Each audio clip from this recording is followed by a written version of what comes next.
Hello everybody, I'm Storm here. Welcome back to Final Fantasy XIV Online Stormblood. In the last episode, we proceeded on to the prisoner exchange with the Empire, where Yotsuyu revealed herself and proceeded to summon a primal Tsukuyomi.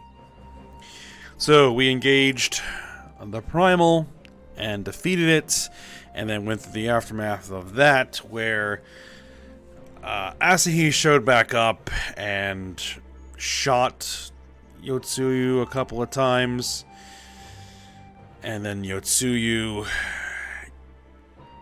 basically impaled or ran Asahi through with her swords, with the last of the abilities that she had as a primal vessel, and so both of them ended up expired, much to Gosetsu's grief.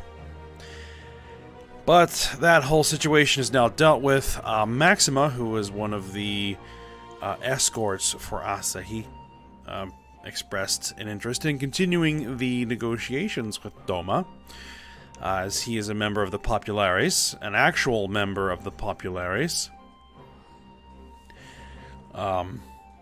So that is a promising silver lining to the whole sordid affair.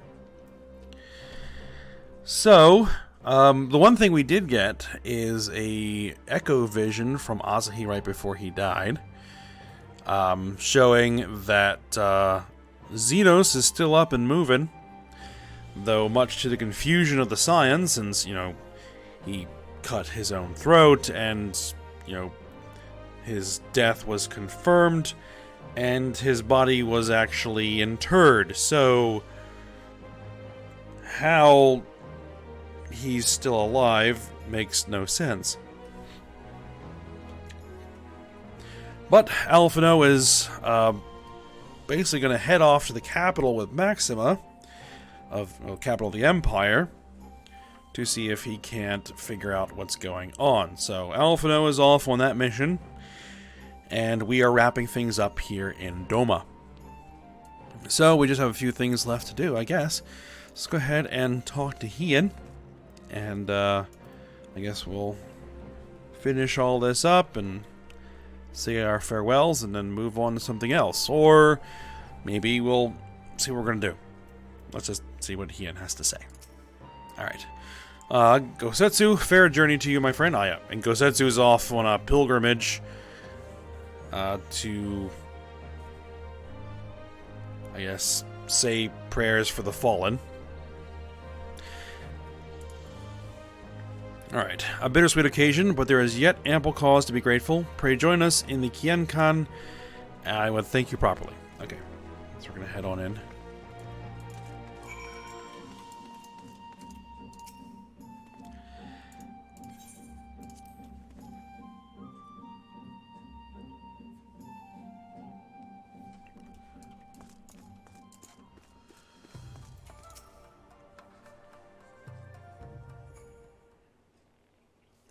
Alright, our brothers and sisters are returned to us, and the dream of Doma's restoration is that much closer to being realized.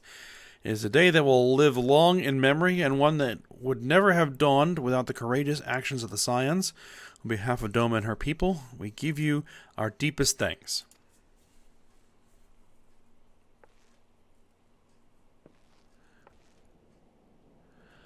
Unless you think me complacent, I assure you I have not forgotten the dark cloud on the horizon.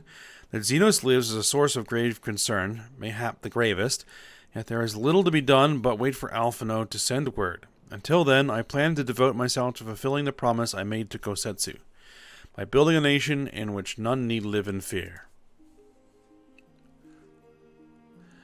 I confess I miss him already, but the thought that he has at last found peace goes some way to softening the blow. I wonder, did you ever stop to ask yourself why he showed Yotsuyu such kindness? I believe the answer lies in past tragedy, specifically the death of his wife and daughter during the invasion. Though he hid it well, they were never far from his thoughts, and in Yotsuyu's childlike mien, I believe he saw not a fallen tyrant, but a little girl who was lost to him. After the loss of his family, Gosetsu devoted himself wholly to the service of his country. He suffered any hardship, strove beyond the limits of endurance without hesitation or complaint. Though Tsuyu could never truly replace his daughter, I had hoped that with her at his side, he might live out the remainder of his days in relative contentment. Would the kami had been so minded. Even now, I labored to discern any meaning in Yotsuyu's fate. To deliver her from certain death, with no memory of her sins, only to leave her at the mercy of her stepbrother? Can that truly have been their will? That I cannot tell you. The will of the kami is not for us to know. But what I do know is that for a brief moment, a girl known as Tsuyu lived among us. And that she brought with her a whisper of respite for a grieving heart.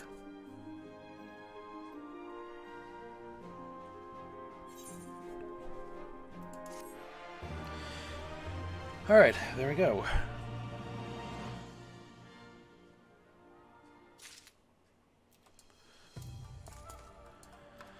Alright, so let's talk to Alice. We have some questions that need answered, I think.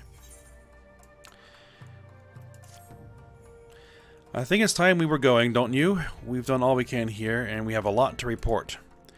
But before we head back to the Rising Stones, let's call in at Rhalgr's Reach.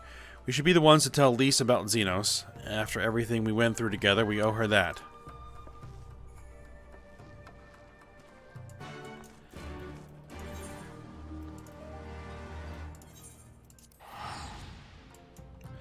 Alright, off to the Rising Stones. Not the Rising Stones, Rhalgr's Reach.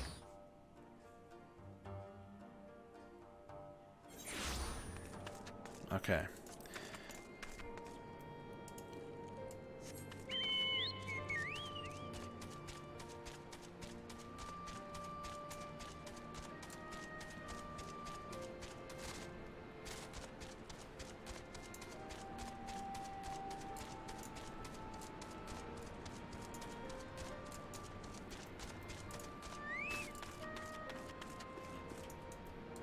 Alright, Lise, we have some unpleasant news.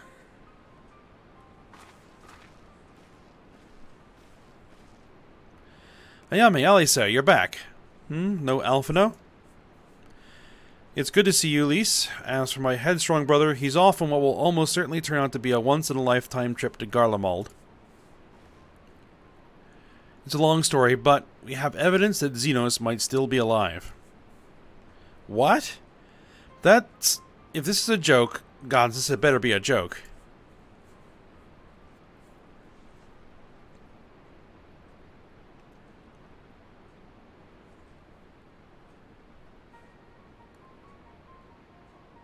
Look, I know what I saw, alright? We all saw it. And here you are saying he's alive and well and living the high life back in Garlemald?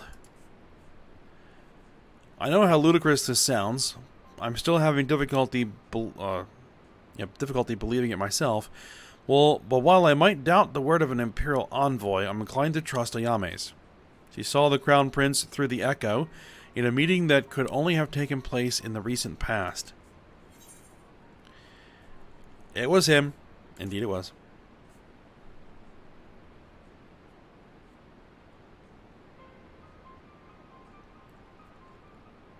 No, it must have been, I don't know, some kind of really convincing imposter. Xenos is dead.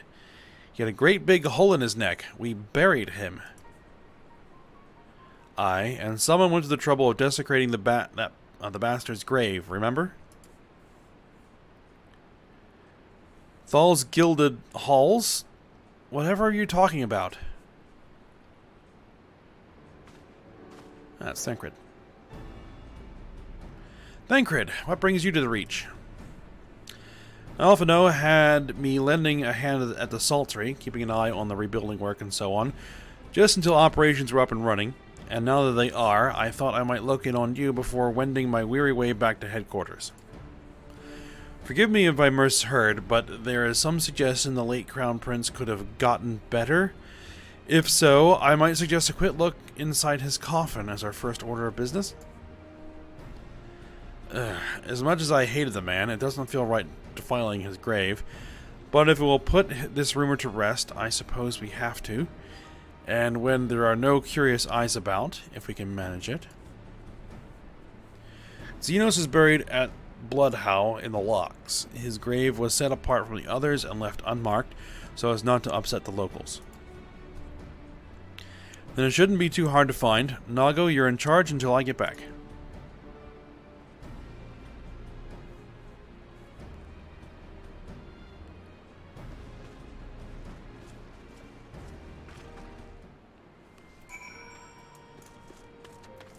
Alright, Bloodhow, over here. Let's go ahead and teleport out to Porta Praetoria.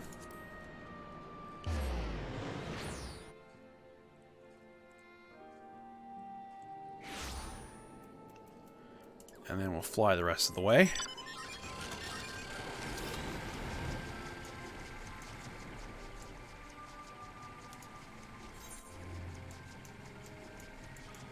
Alright, where exactly are we headed? Alright, this way.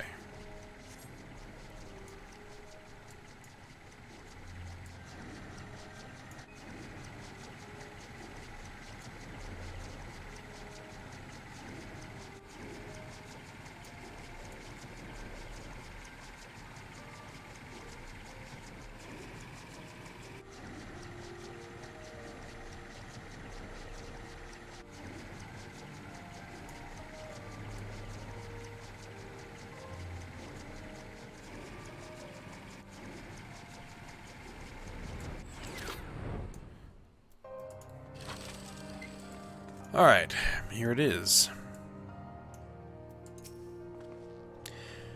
This is it. Gods, he'd better be in there. Someone scrolled all over the stone a while ago. But I had scrubbed it off and thought no more about it. So no one thought to check if the coffin was still occupied? Well then, we are presented with but one course of action.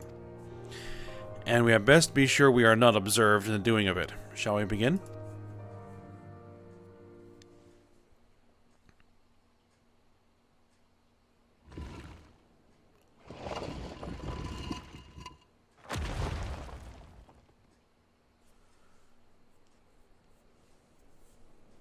Oh dear. We seem to be missing a corpse.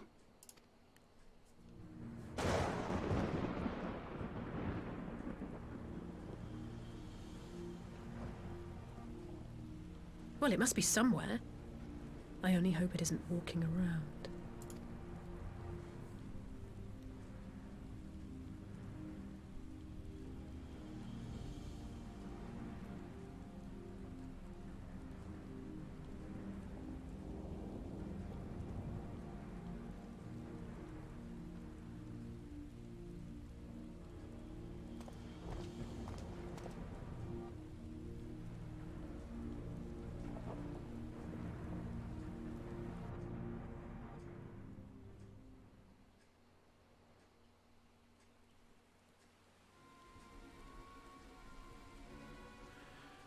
Alright. If there is no corpse then, are we to conclude the rumors are true? Not necessarily. We might still be dealing with a doppelganger of some kind. An agent could have been sent to dispose of the body in a bid to lend credence to the tale of Xenos' resurrection. More and more, however, I find myself siding with Alphino's theory of Ascian possession. Speaking from experience, I can tell you they have no qualms about taking a living host, let alone a dead one. You're saying an Ascian is walking around in Xenos' body? It seems a distinct possibility. Once I have put this grave back the way we found it, I shall pay a visit to the people responsible for interring the Crown Prince. Before leaping to any conclusions, I want to know for sure if a body was ever buried here, and how certain we are that Xenos was properly dead. If he wasn't, that was some trick. He as good as cut his own head off. Anyway, Ralbon needs to hear about this. If you find anything out, send word to me at Ralger's Reach.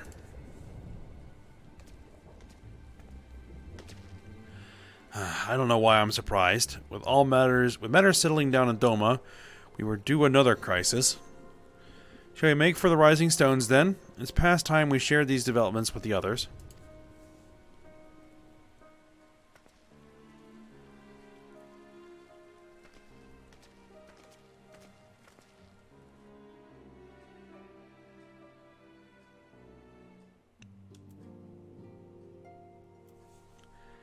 So thinking an Ascian may be possessing the body. That's certainly a good theory. Alright. What I say? While I was waiting for you to arrive, I spoke with Eorzea over Link Pearl and gave him a full report. He still is on her way and should be here any... Ah.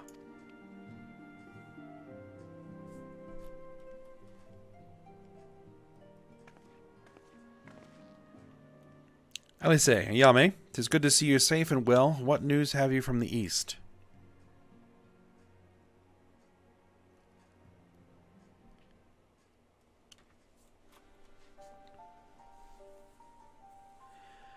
Disturbing developments indeed. Given all that we know, I too would conclude that an Ascian now inhabits Xenos' body. A doppelganger might fool the Crown Prince's subordinates, but Yame? Nay. Alphino had the right of it. Would that his wisdom extended to the question of his own safety. Capable though he has become, he ventures alone into the enemy's stronghold, and the shadowy web of the Paragons, like as not.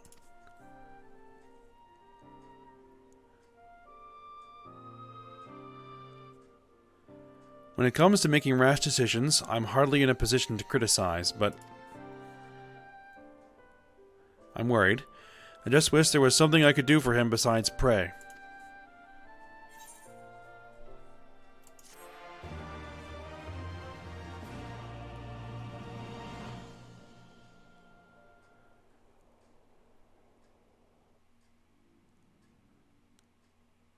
Meanwhile, in the Imperial Palace...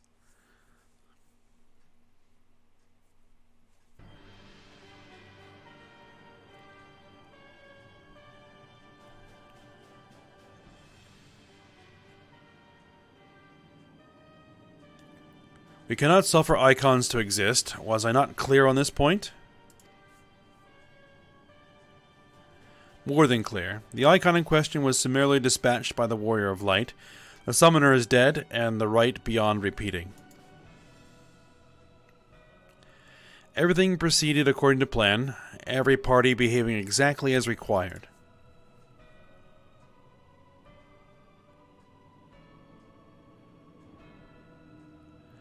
My methods may seem extreme, but there's no cause for concern. I work only to ensure the salvation of this star.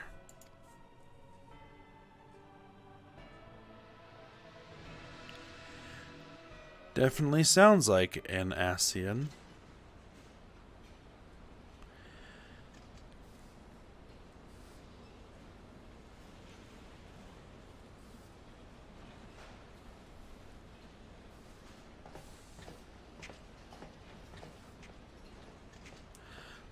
What are you doing, fiddling with that thing?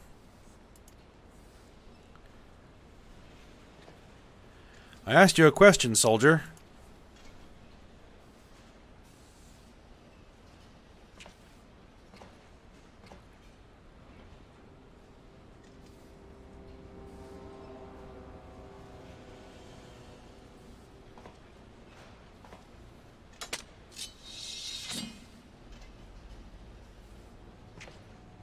What are you? Have you lost your mind?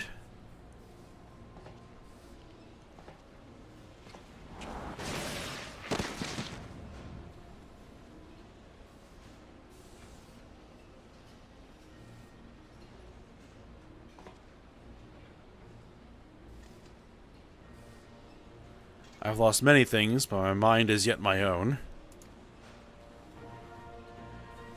There upon the stage I stood, prepared to take my final bow, only to find that the finale was but an intermission.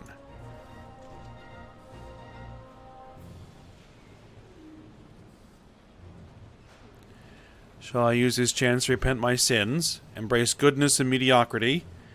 Nay, I think not. While the one I yearn to face yet lives, the hunt must go on.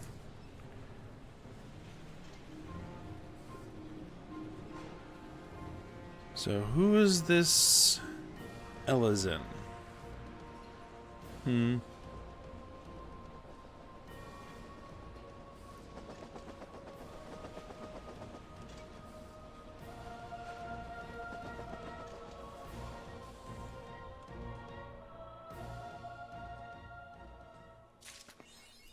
Interesting.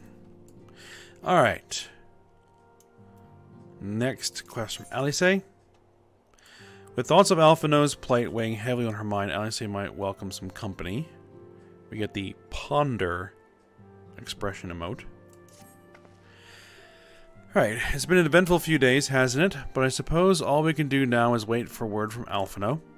I don't recall the last time I had nothing pressing to be getting on with. We should probably make the most of it. Shall I put on some tea? Tea would be lovely. This is Y'shtola. You may regale me with the tale of your adventures in the Far East, and of your encounter with this new primal especially. I'll put the kettle on then. That table looks free if you'd like to take a seat. Okay. And actually, I'm thinking that they were probably going to cut this episode a bit short. I'm feeling somewhat under the weather today. And I'm running a bit late for my recording schedule for the morning. So, we are a bit early. But I'm going to go ahead and call this a bit of a short episode today, because I think we're going to be heading into something that's going to be somewhat time-consuming, if I recall correctly, at this particular point in the story. So, we're going to call it here, and then we're going to head into that for next episode. So, for now, I hope you guys enjoyed it. Thanks for watching. Go ahead, like, subscribe, and comment, and I will see you next time.